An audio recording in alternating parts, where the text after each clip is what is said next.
promessa. Eu recebi essa promessa, aí depois o diabo começou a lançar coisa na minha mente. O que é que o diabo lançou? Ele começou a me mostrar um lado que eu não via. É assim, para explicar melhor para vocês.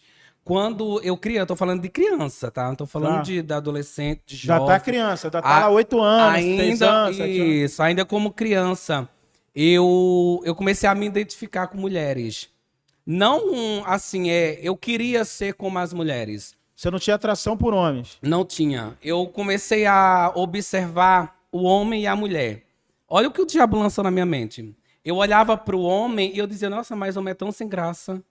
Ser homem é só botar calça, botar camisa, botar sapato e acabou. Aí eu olhava pra mulher, olha o que o diabo soprava na minha mente. De criança, tá? Tô falando isso de criança. O que o diabo fazia? Eu olhava pra mulher e falava, ai, mas mulher pode botar vestido, pode botar calça, pode ter uma variedade de coisas. Eu via a figura feminina como uma variedade muito grande em opções de coisas. Aí alguém fala, mas que loucura é essa? Eu não sei. Diabo. Foi o diabo que colocou isso na minha mente e começou desse jeito. Depois que eu comecei a olhar a mulher e me identificar, eu falava na minha mente: quando eu crescer, eu vou ser uma mulher. Quando eu crescer, eu vou ser uma mulher. Eu vou casar com um homem, vou casar de vestido branco. Eu pensava, não, a gente falando hoje, eu falando, eu vejo que é meio bizarro ouvir isso de uma pessoa. E ainda mais bizarro ainda é alguém falar que uma criança teve esse tipo de pensamento e eu tive. Para você ver o tamanho da manipulação satânica na mente de uma criança. Às vezes a gente olha para as crianças e não tem noção do investimento que Satanás está fazendo na vida dessa criança. E eu comecei a olhar para os homens e comecei a desejar homens. Eu ganhava brinquedos, carrinho, bola, essas coisas eu não queria. Eu não gostava dos brinquedos. Aí a minha amiga, que tinha uma amiga minha vizinha, que eu tinha muito vínculo com ela. Ela tinha as bonecas, as coisas. O que é que eu fazia? Eu saía da minha casa escondido da minha mãe e iria para casa da minha vizinha brincar de boneca.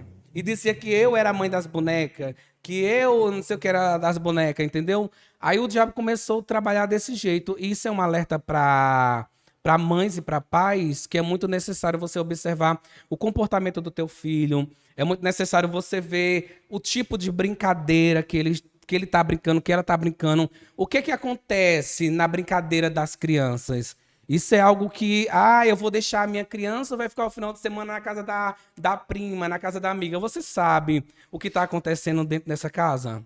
Você sabe qual é a investida de Satanás dentro dessa casa contra a tua família? Então, é um alerta que eu deixo aqui. Observe mais seus filhos, ouça mais eles, extraiam dele conteúdo que ele quer liberar, mas ele não consegue liberar. Por quê? Porque não tem quem ouve.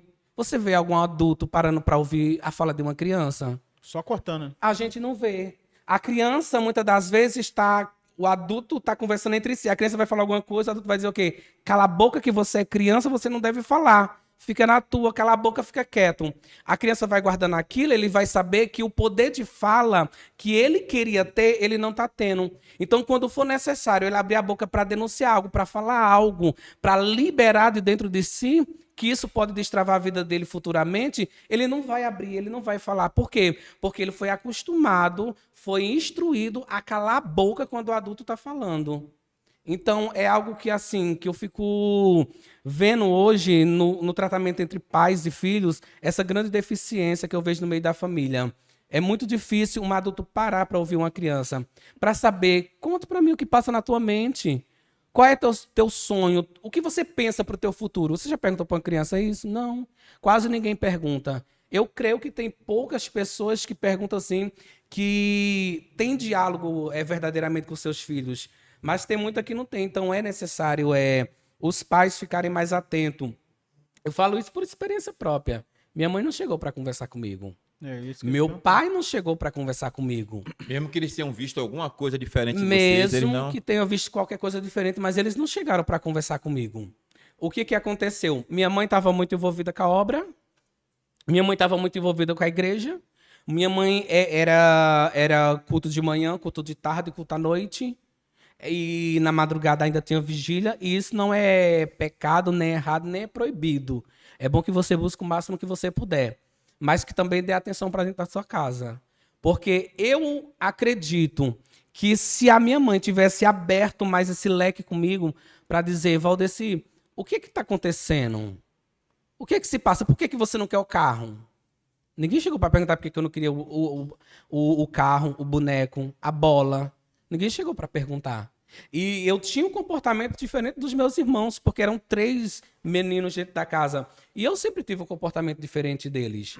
Então, eu já estava dando sinais do que iria acontecer. Só que eu também acredito que é tudo permissão de Deus.